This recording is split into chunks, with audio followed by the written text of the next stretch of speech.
借你脑袋用一下，告诉孩子们，让他们说校长在哪儿，要不然我一枪打死你。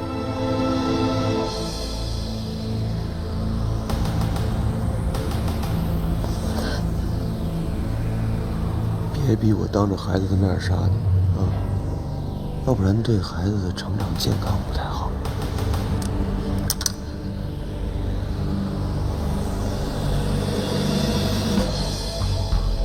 不要说出校长去哪儿了，否则他们会杀了校长。就说校长趁我们睡觉的时候出去了，可能上厕所去了，明白吗？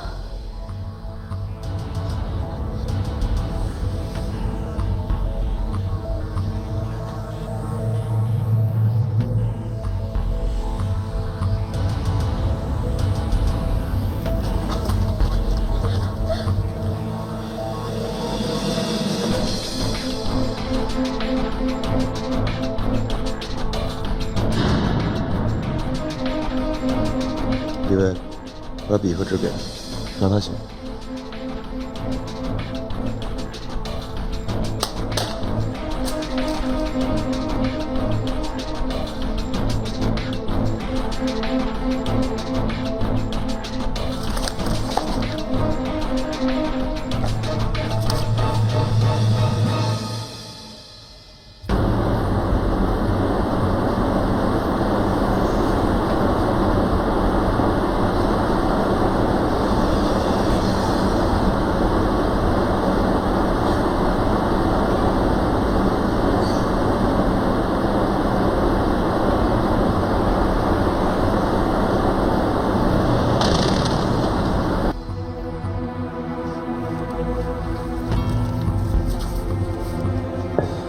他说老师去厕所了。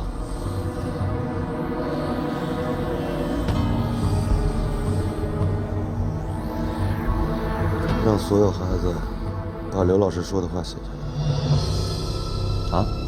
让所有孩子把刘老师说的话写下来。麻烦你告诉他们，让所有人把刘老师说的话写下来。快点！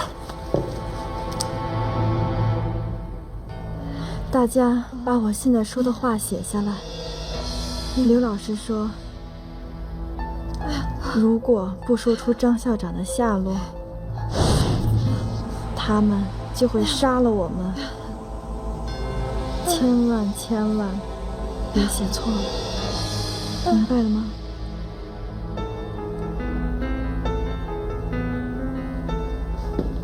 说完了吗？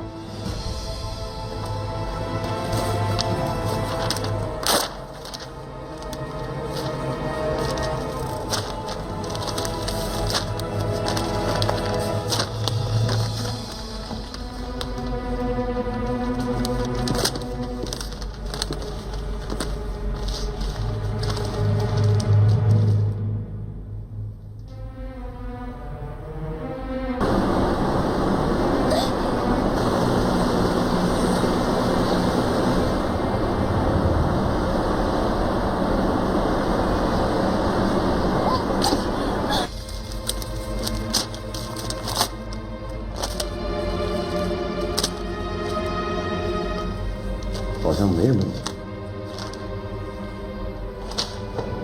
那他们人跑哪儿去了？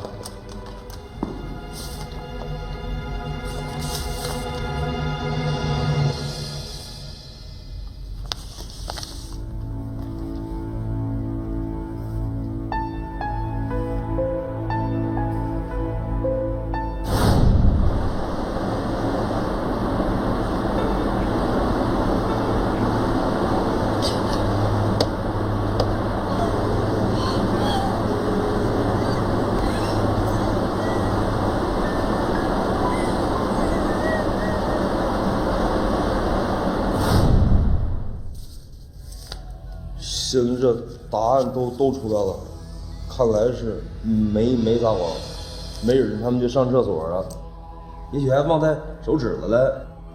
你傻呀？这儿有厕所吗？那残疾人迷迷瞪瞪的说不清楚，也许迷路了呢。问问你是不是平时拿脚后跟相比？这问题就在这纸条上，知道吗？那答案不在这儿呢吗？都一样。正因为答案都一样，说明他们串通好了。你的意思是刘老师在这说谎呗？不管是刘老师，还是什么刘思涵，总有一个撒谎的。但我认为刘思涵的可能性更大一点，因为他这比划那手语啊，比划半天，时间特别长。这校长是有问题，你组织纪律性一点都没有，你得请假吧？啊，你上厕所得打个招呼吧。我说你怎么还提上厕所？你是猪啊！我跟你姐好好说啊。上过学吗？上过。考过试吗？考过。咱俩考试，那答卷答案一模一样，连标点符号都不带差的，这说明什么问题？抄的，对吧？明白了吗？明白了。跟这事有关系吗？啊？行了，行吧，行吧，哎，再出去找找，别让我这样，动脑子。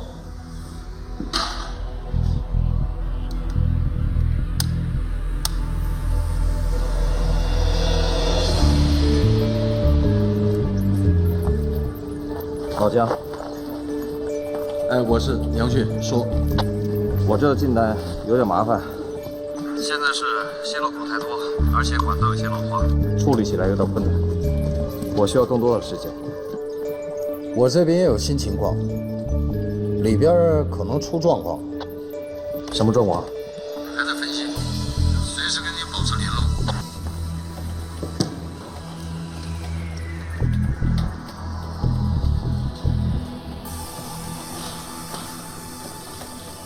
月月，怎么听说你又想不开了？我爸爸怎么不和我说话？你爸爸非常关心你，他现在正忙着呢，所以让我给你打个电话。你转告他，如果他真的甘心我，就赶紧回来。喂，我是林丹。他爸爸正在工作，那边一切都拜托了。你放心，我知道该怎么。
嘛呢？钱，钱拿来，钱，钱给我拿来。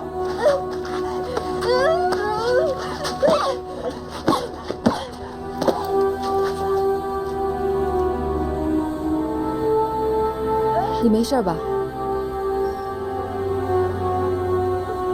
我爸爸，我不想让警察抓他，他是赌钱的。你爸爸让你出来骗钱去赌博？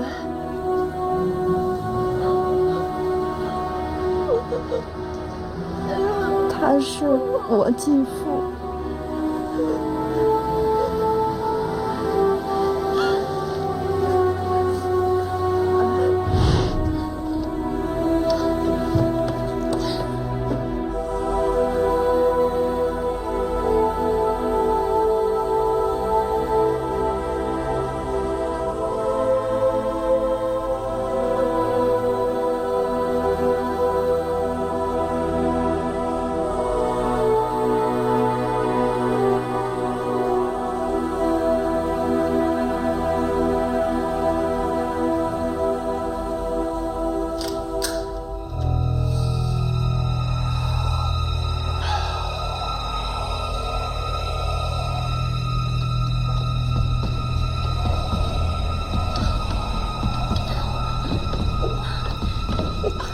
我说过，找不到校长，必须有人死。你要是不说，我就杀了你。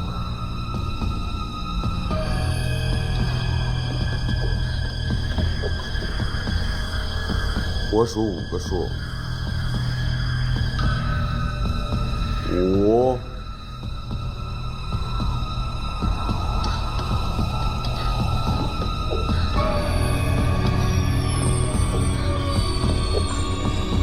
4、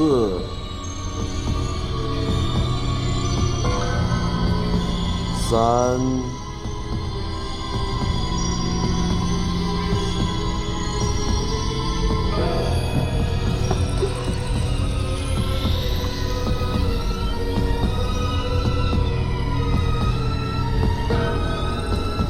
2。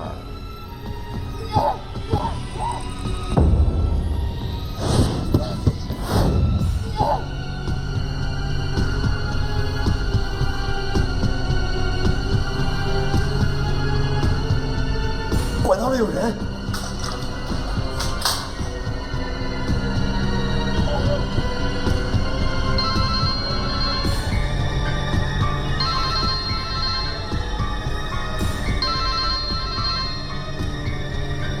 先带人回去。好，走，快走！车在这儿，走，我领你上去。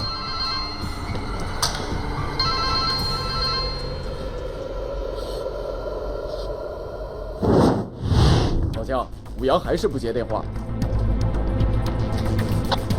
杨旭，厂房里一定出了异常状况。什么状况？暂时还分析不出来，我得做好最坏的打算。明白，我还需要点时间。等把所有的线路封上，我立刻通知你。尽快。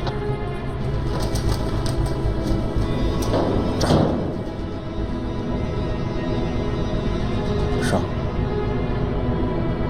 有耗子，好手。等警察进来，咱们谁都不用上。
威胁、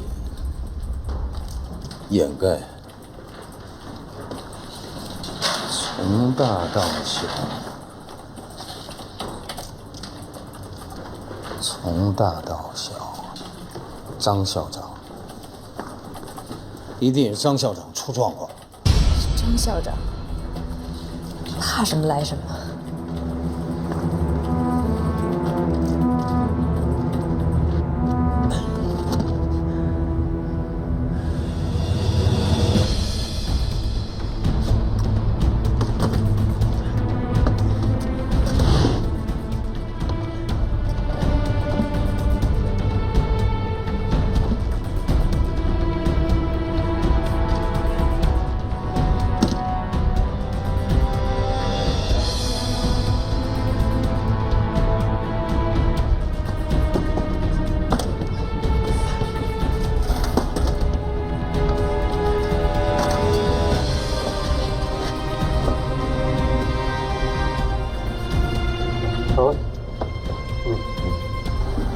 怎么样？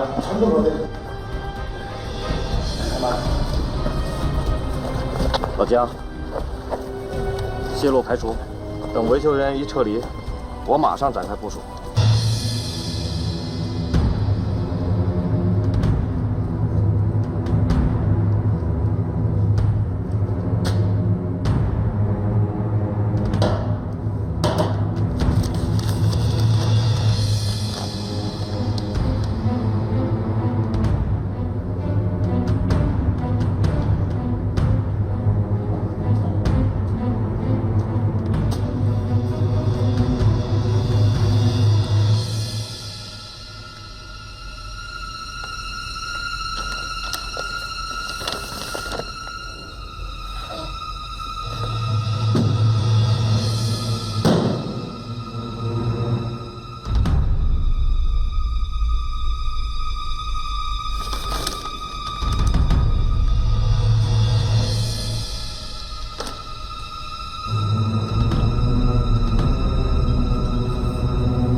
张校长现在不在这儿，所有的人必须听我的，没有我的命令，所有人不许离开这儿。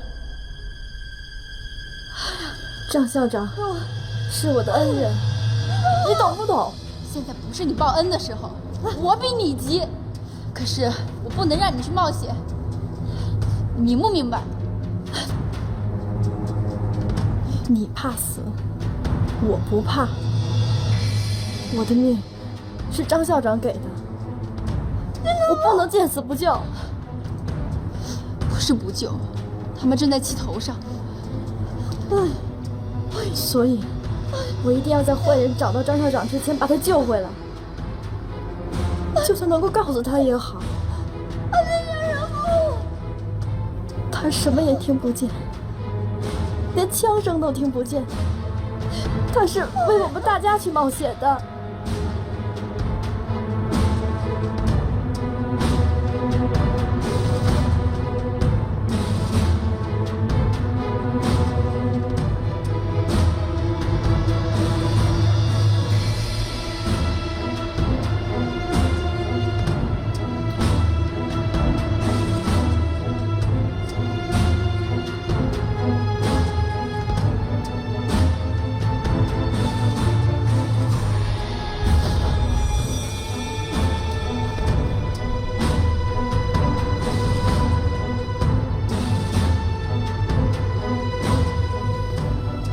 校长之所以去冒险，他是想带我们安全离开这儿。为了救他而牺牲了，张校长是不愿意看见的。在事情还没有弄清楚之前，我希望大家待在这儿。我想张校长肯定也是这么想的。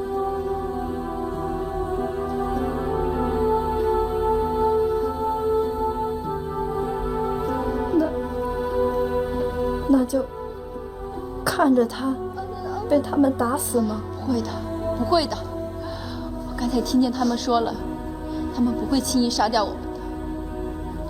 我们是他们的筹码，即使他们找到张校长了，他们也不会杀掉张校长的。我保证。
只有一次，只许成功不许失败，要绝对的保证人质的安全。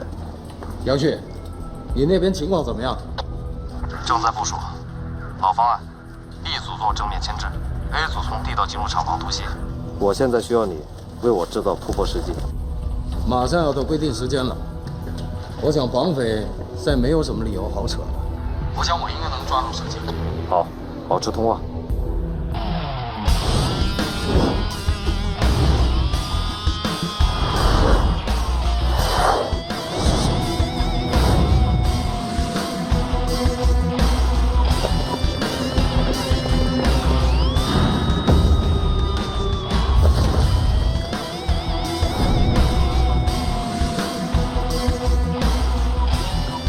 我们已经尽可能的接近院墙，进入现场的时间应该超过30秒。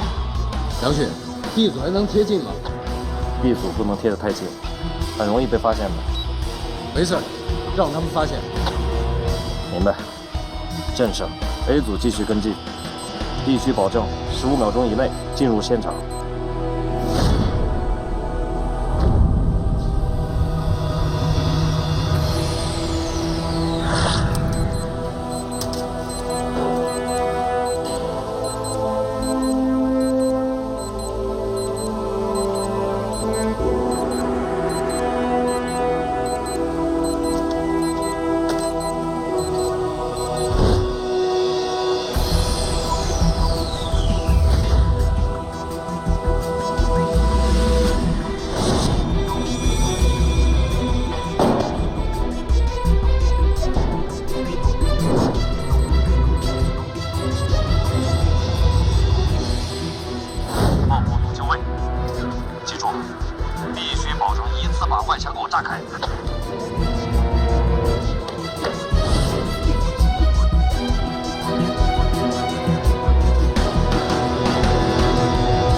队长，定点爆破安装完毕，等待命令。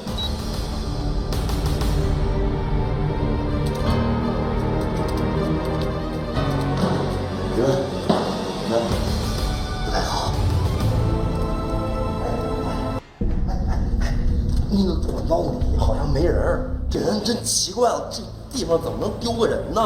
我跟你说，警察们已经开始部署了，多简单呀！我出去打2枪不就得了吗？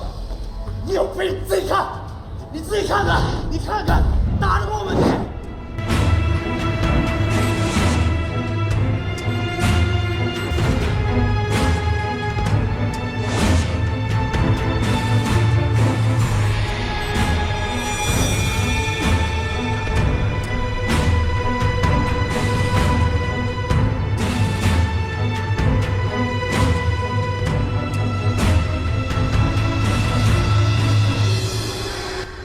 是不是可以给他们打个电话了？打电话说什么？就是让他们展示天主进攻啊！等于认输，他们应该是故意让咱们看见的，说明还没想好到底救谁。不是，对，什么你什么故意不故意？你不给他打的话，你怎么跟他打？如果让江元成知道张亚楠的事儿，他一定会拿这个做筹码，咱们就会一步一步的溃败。那就跟他们拼了！你什么都有病啊你！刘康，再去好好找找。有必要吗？啊，有必要吗？咱们3个就跟他们干了得了！我让你打！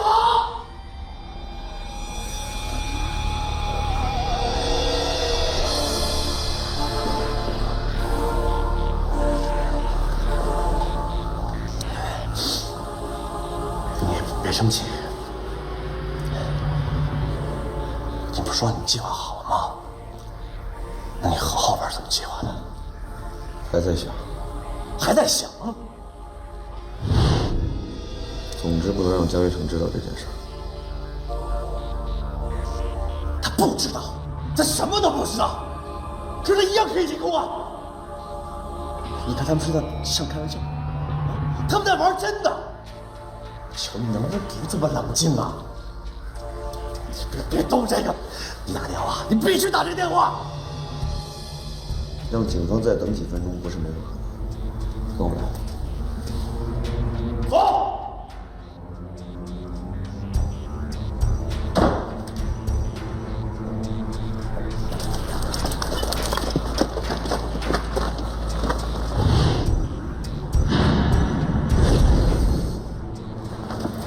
准备好了没有？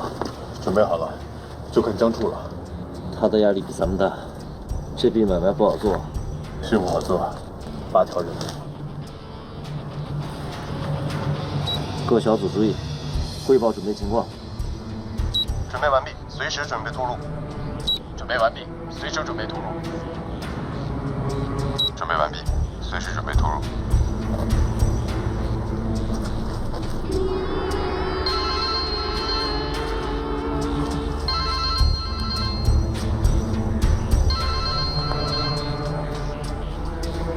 你给挂了？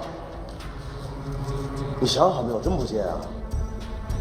咱被捏着软肋的，谈什么条件都会破掉。大哥，这警察一旦干进来，说什么都晚了啊！我的判断不可能错。那你得有谈判的机会。你说你电话都不接，这万一他不是你想的那样呢？你不接你怎么知道啊？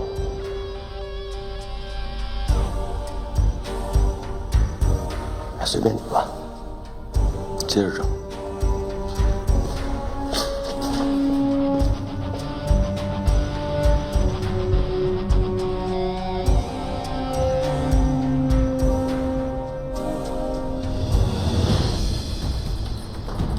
杨旭，到点没接电话，这说明里头情况很棘手。A 组现在已经到达地道突破口，根据地图的标示，厂区内至少有6个伏击点。一旦发动进攻，沈教授会先潜入，寻找机会击毙疑犯。A、B 组会同时潜入，营救人质。有几成把握？9成。9成。我现在无法判断厂区内到底安装炸弹了没有。如果有，必须同时击毙，1秒都不能差。我只给了绑匪2分钟的余地，到时间没电话，立刻进攻。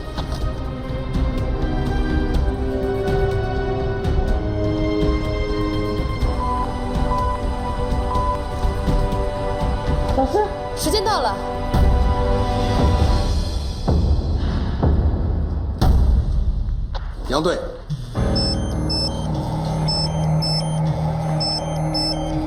原地待命。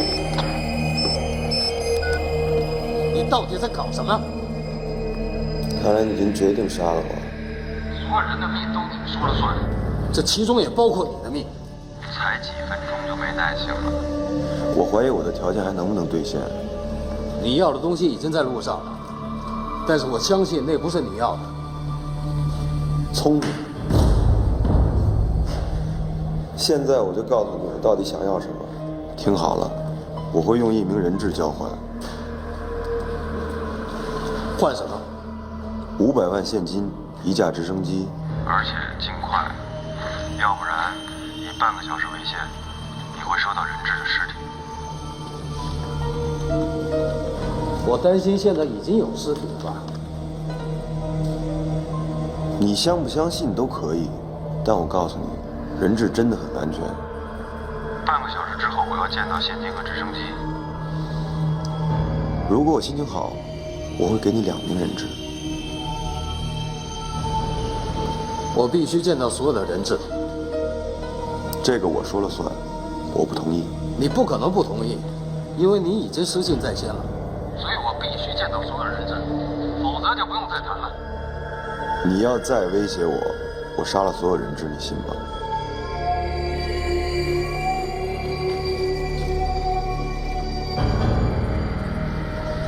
我信，要不然我也不会要进宫了。看来你是真想见所有人质了。甭废话，我的人都准备进去给你收尸了，你自己看着办。人质的命对我很重要，我不会随便杀人。你要见人质也可以，但不能是所有人。这样，我给你5分钟。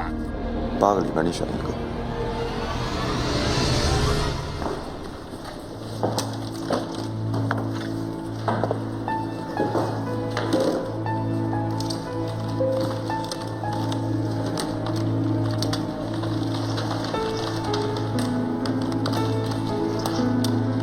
听校长了吗？我让他选一个，把球踢给他。你想靠这个影响他的判断啊？8选1，但愿吧，还得这知道。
这弦儿。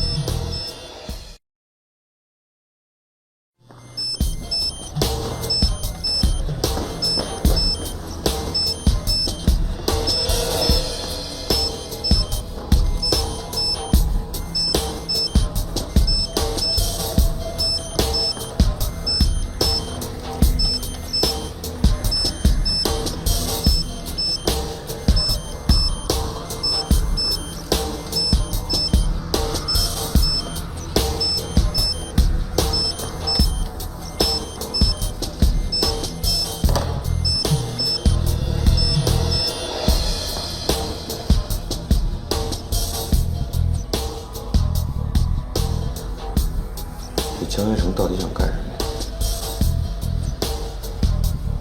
我看是在给我玩欲擒故纵。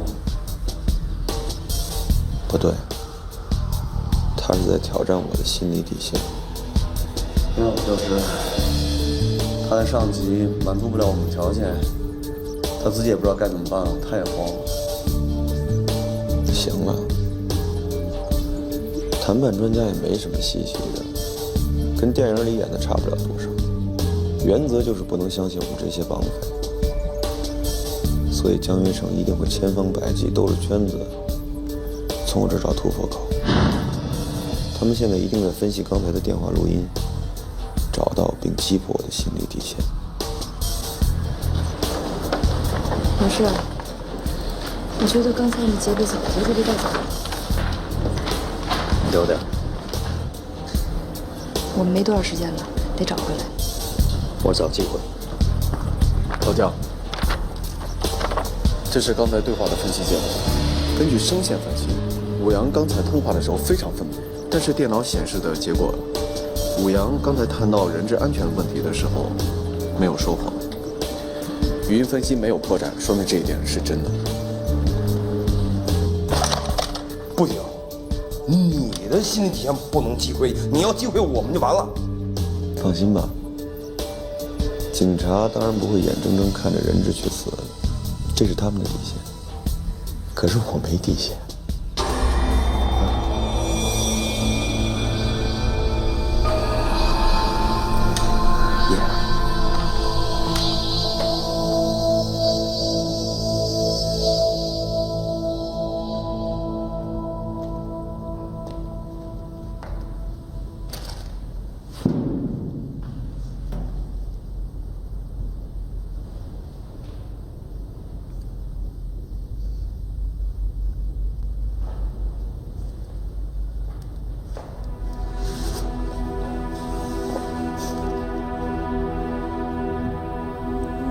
胆小鬼。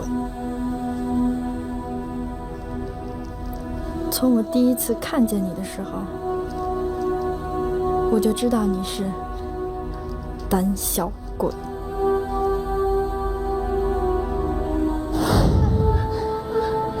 露露快不行了。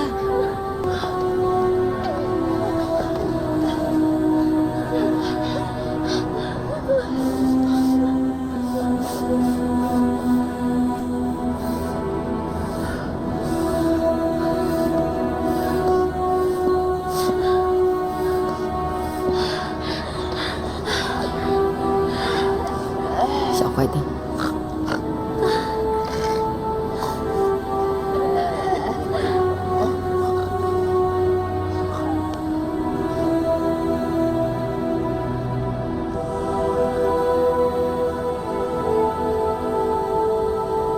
胆小鬼。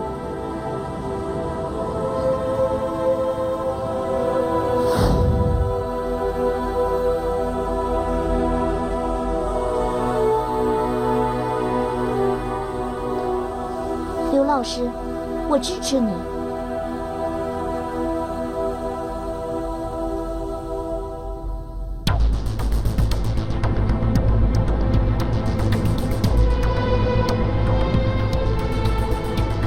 老姜，现在情况怎么样？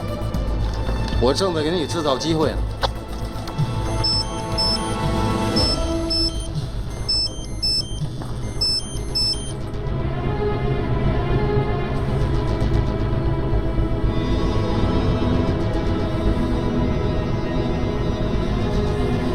都这么半天了，电话不接，也不进攻，他们到底要干什么呀？杀个人扔出去。不要！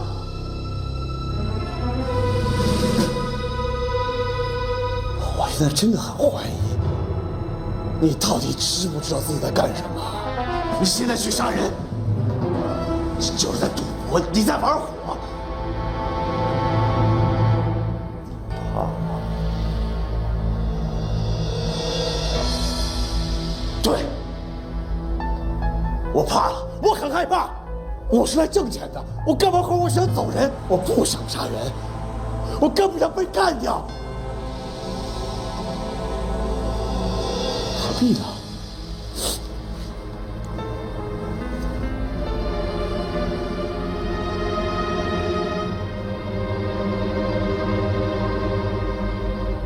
好，拨打。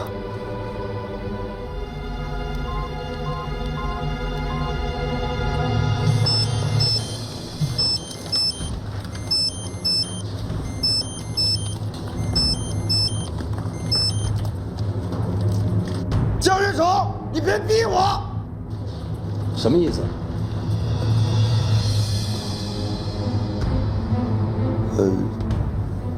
我就是想说，别跟我说出了什么意外，这个理由我用过。但是我没用过。你想好让我见人质了吗？回答我的问题，我要的东西都准备的怎么样了？没有。临江没有直升机，而且调用直升机需要时间。我提醒你，你那个地方根本就不适合飞机降落。好，那钱呢？钱怎么解释？你没飞机，你要钱干嘛用？证明你交换的诚意。我很有诚意，但是我们跟银行不是一个系统。这协调起来需要时间的。我们这不是美国，也不是拍电影。那你什么意思？没得谈呗？我是要告诉你好消息。有个外资医院有架医疗直升机可以供我们调用。另外，市委的人也正在跟银行协调。但是我知道他不会轻易给你的，除非我下命令。你应该清楚，骗我是什么样的下场。我有那个必要吗？就算你有飞机，你能活着逃出去吗？我告诉你，我只关心我的人质。不可能，我不会让你见所有人质的。为什么？因为你没得选。如果所有人质都让你看，你就没压力了。我说过，你只能选一个。那我要见校长张亚楠。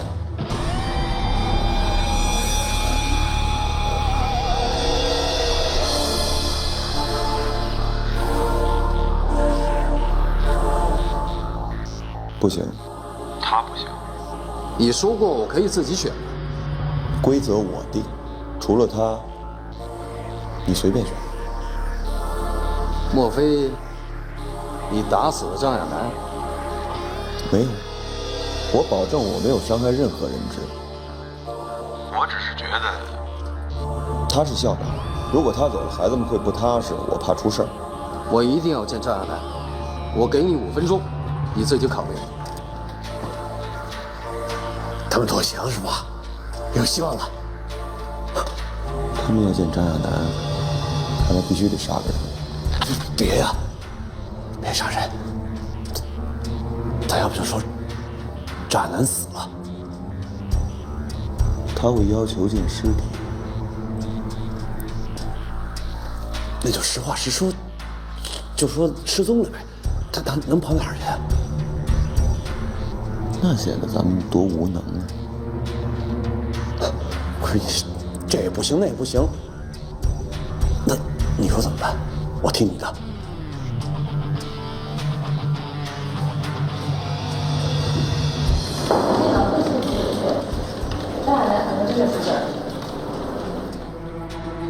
电脑没骗我们，武阳也没有骗我们。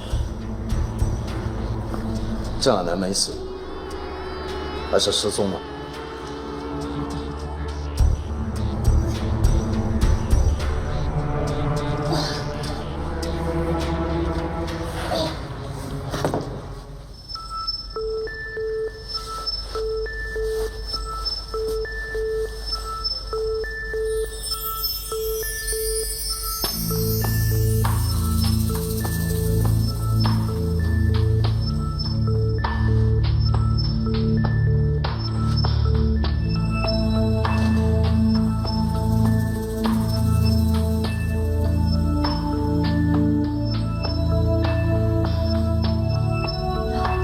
这么长时间了，都没有枪声。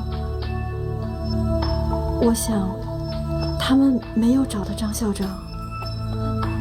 我想管道里面应该是安全的，我们为什么不通过管道逃走？坏人随时会发现我们。想要逃，我们必须看准时机。那什么时机我们可以逃跑呢？等他们不注意这里的时候。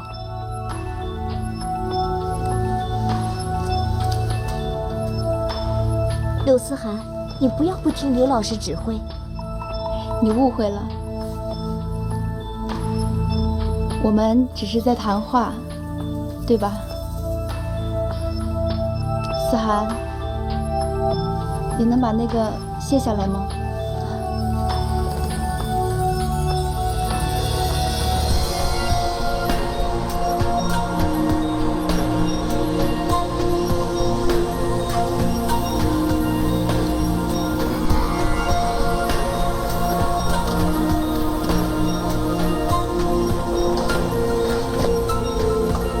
刘老师，你不怕死吗？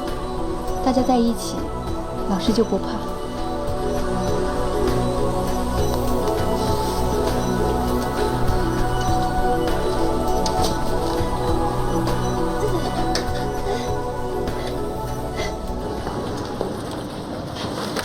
老师，枪来了。总指挥，这些枪和子弹都做过手脚，万不得已可以交换。这样的武器至少对我方不会造成伤害。放心，他们永远不可能从我这得枪支弹药。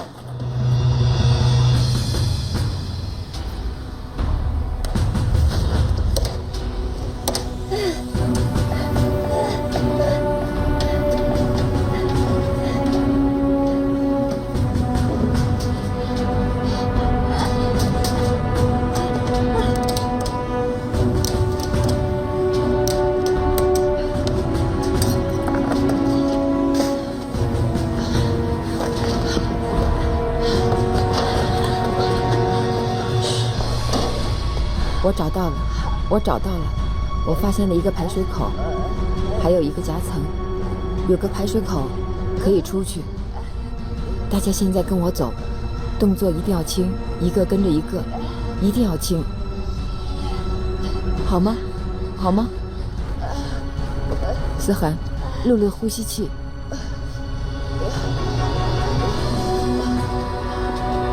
一定要锁好，从外面，小心。好，我知道。出发。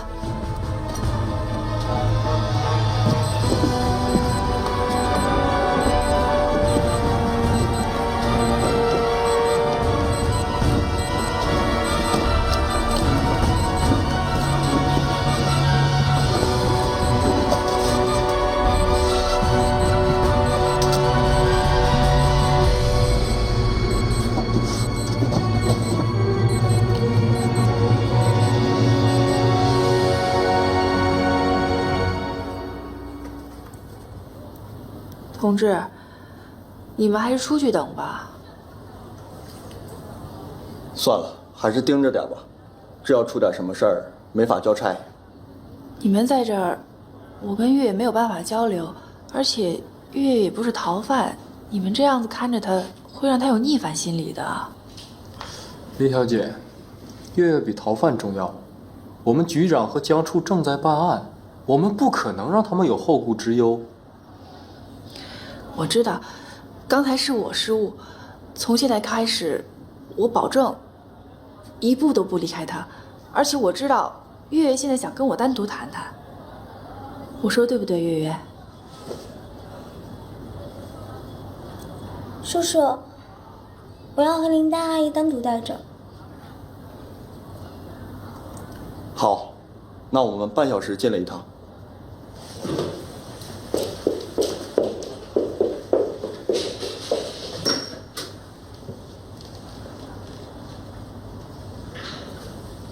月月，你再这样，阿姨不管你了。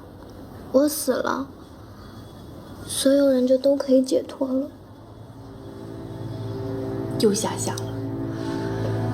折腾半天了，累坏了吧？先喝点水，等你爸爸回来了，你就回家。来，喝点。乐菊，江处女儿太吓人了，只要离开视线，寻死觅活。你要记住，你们的任务比前方还重要。因为江处在前方打仗，后方不能着火，你们像看犯人一样看着月月。我们必须找到他们，你也必须把他的手机号码给我们。你怎么那么多废话呀？你听我说啊，你们领导我们当然会联系，但我们现在必须找到鲁宁和傅佳音。要学会做群众工作，依靠群众，发动群众。你看那个林丹，那护工，那不跟月月处的不错吗？对，你就多配合林丹，哎，稳住月月的情绪。对月月这样孩子，你要记住，一定要耐心、细心。就这样吧。他又不是国家领导，手机号码有什么不能给的？那我告诉你啊，如果一旦出了事情的话，我一定投诉你们。黎明特刊，他们不愿意透露2个记者的联系方式。你去通知各个派出所的片警，挖地3尺，也要把他找出来。是。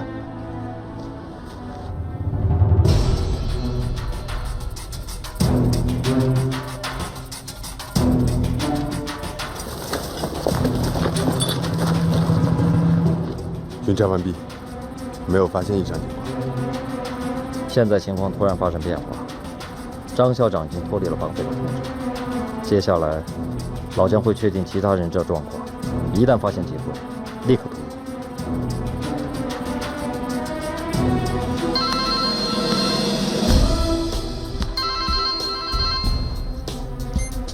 很准时嘛。我想过了，还是不能让你见张亚楠。我坚持让你见其他人质，你要不答应，我也没办法。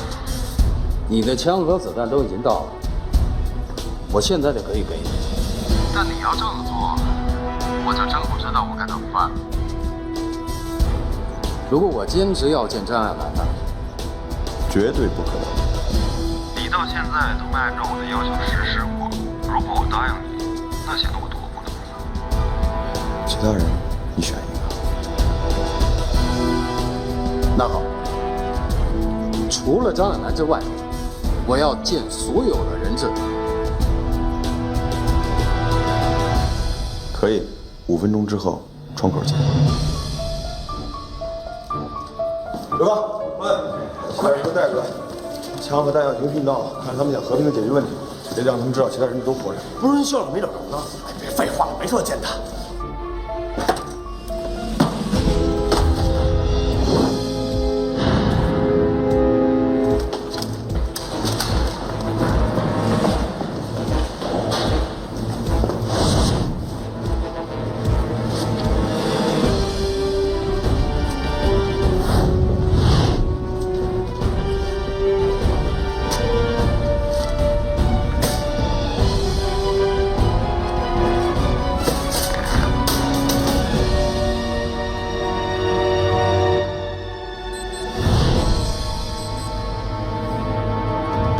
你放呢？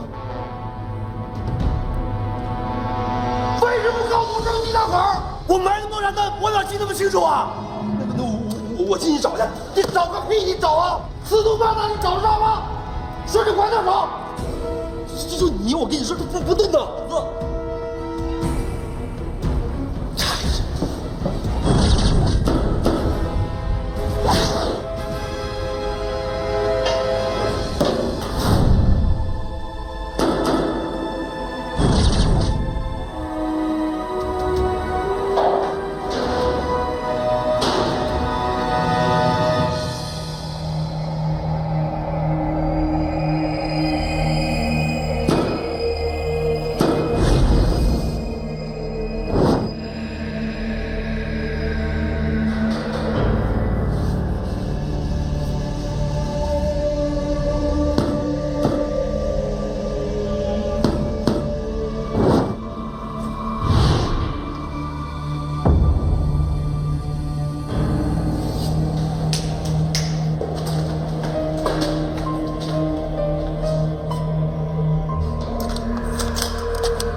你别去了，回去盯着监视器，警察有什么动静，从窗口开枪，记着，打完就撤。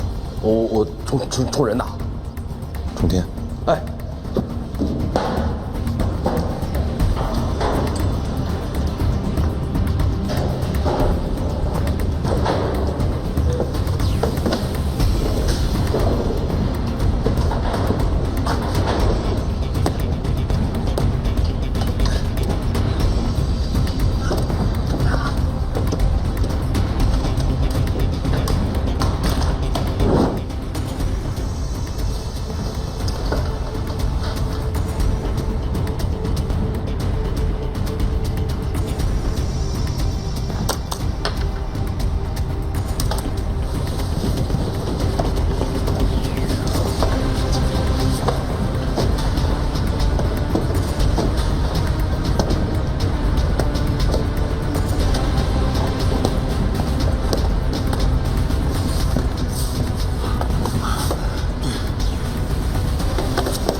往里边，啊，你左我右，快下。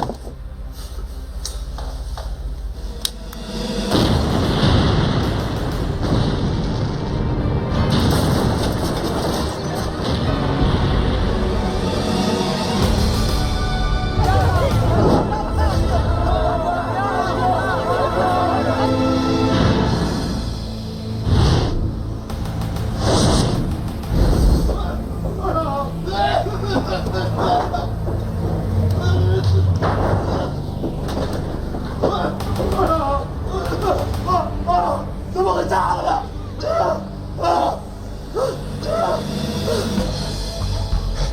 这边，我上了。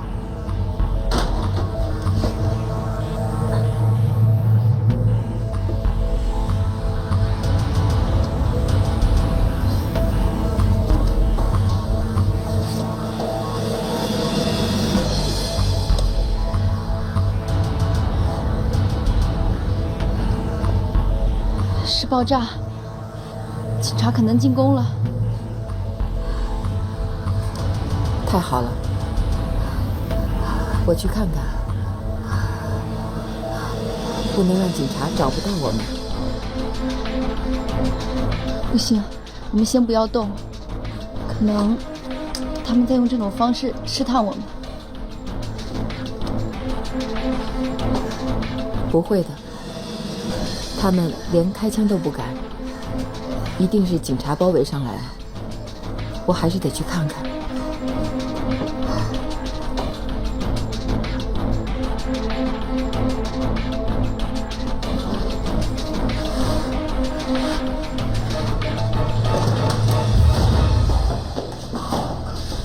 把枪放下呀！夺枪干什么？你干嘛来着？怎么了？你动什么东西没有？你看动什么没有？我就摁下这个。你别动！怎么了？这是？放下！别动！知道这是什么吗？不知道。炸弹遥控器，肯定是他摁的。你是猪啊你！你有病啊你！你这个人有问题，你知道吧？你要是那是炸弹遥控器，你干嘛不早向我汇报啊？我什么都跟你说呀！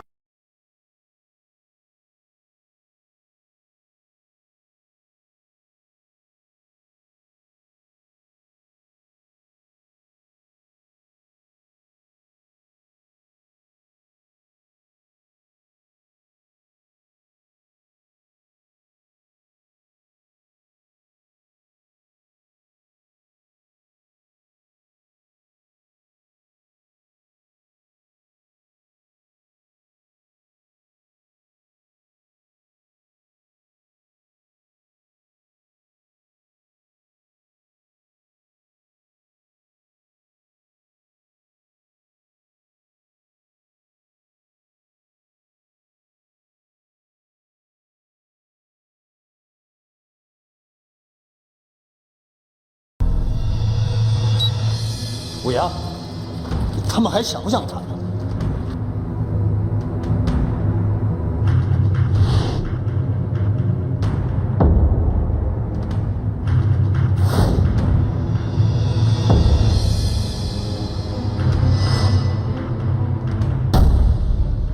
江队长，礼貌点行吗？如果我不想谈的话，我没必要做这个实验。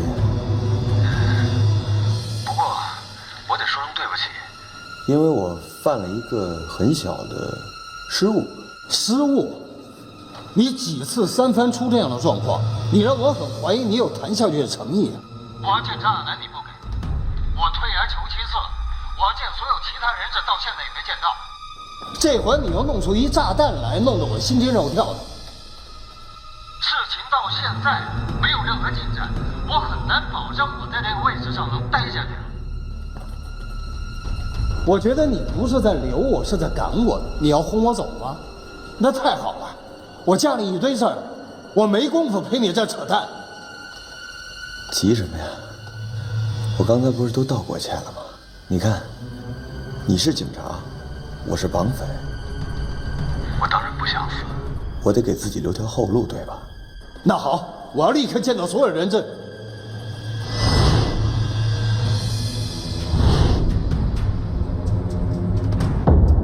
好，放心，我会让你看到活蹦乱跳的孩子的。等我电话。你没事吧？没事。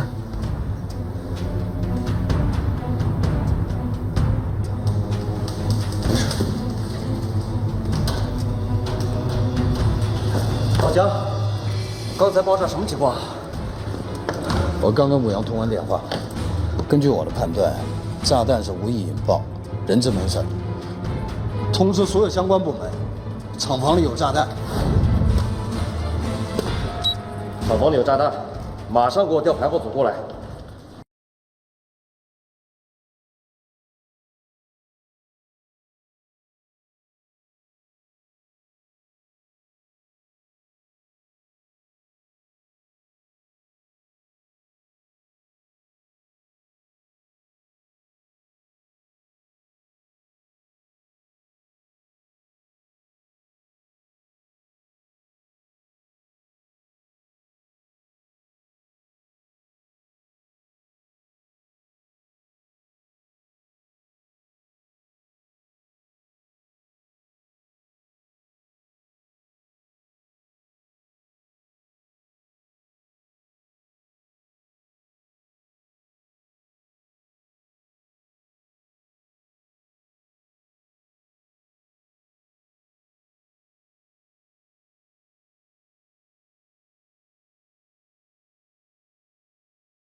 进攻造成很大的阻碍，同时引爆，这就意味着人质和绑匪将同归于尽。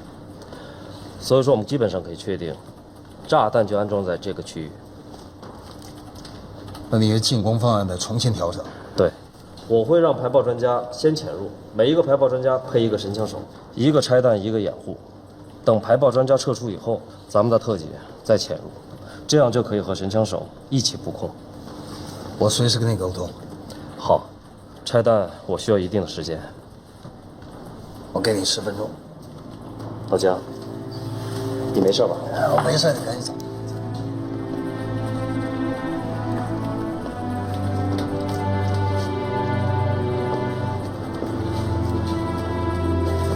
回去，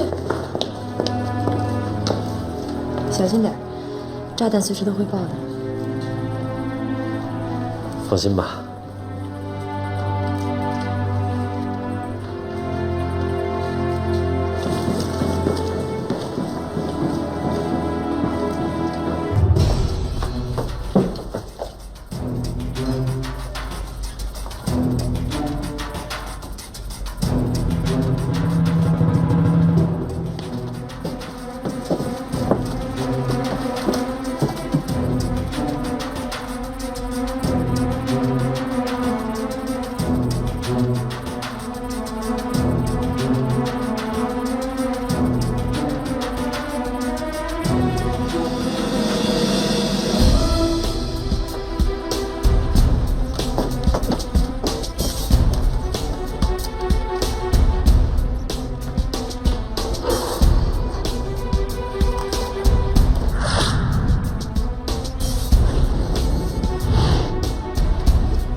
A 组已经潜入，汇报 B 组情况。B 组一切正常。等候指令。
又生气了？没有，没劲儿。没劲儿啊，就休息一会儿去。这儿离北我们俩盯着就行了。谢谢啊，客气啥都哥们儿。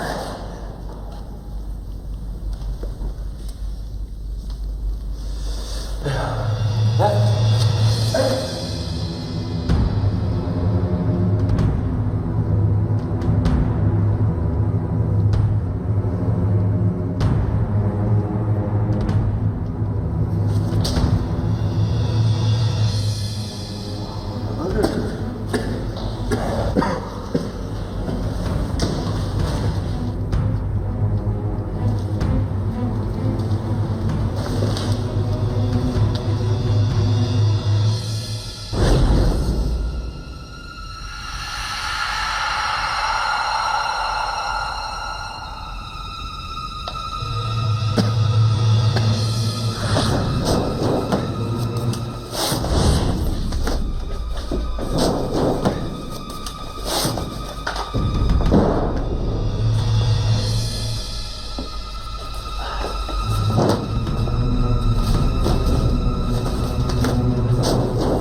通风管四通八达的，就像老鼠洞。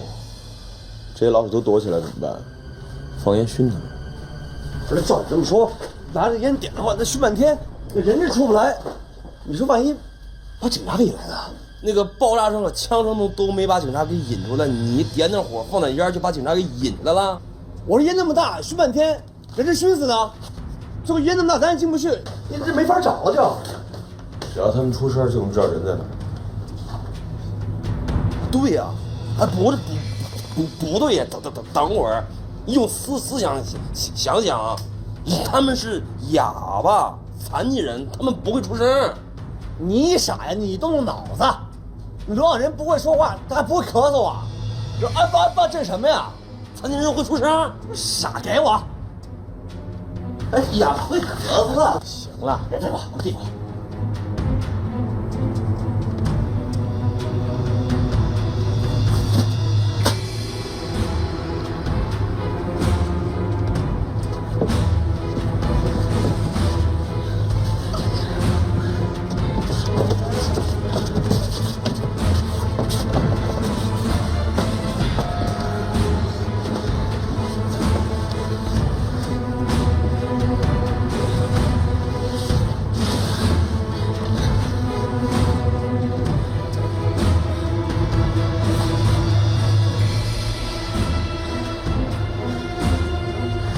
校长，那儿的空气很新鲜。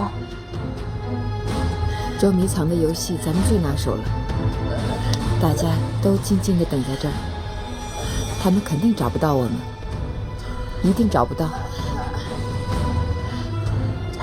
我们都是木头人，不会眨眼，不会动。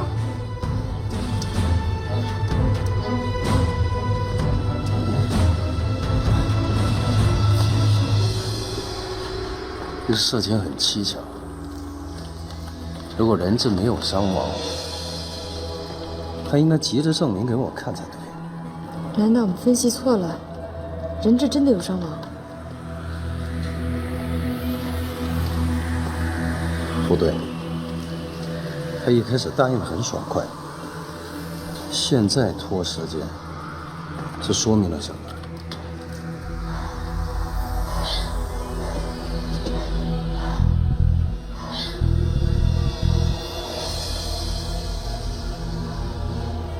通道炸了一个大洞，他们都在洞的下面。我们先在这儿等一下，等他们离开，我们再出去。我知道，夹层的排水口一定能通室外。我看到那边的光亮了，应该可以出去。一定要使劲的踹。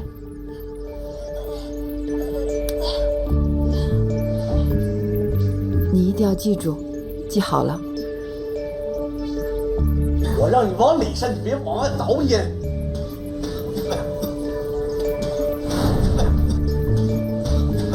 我吹。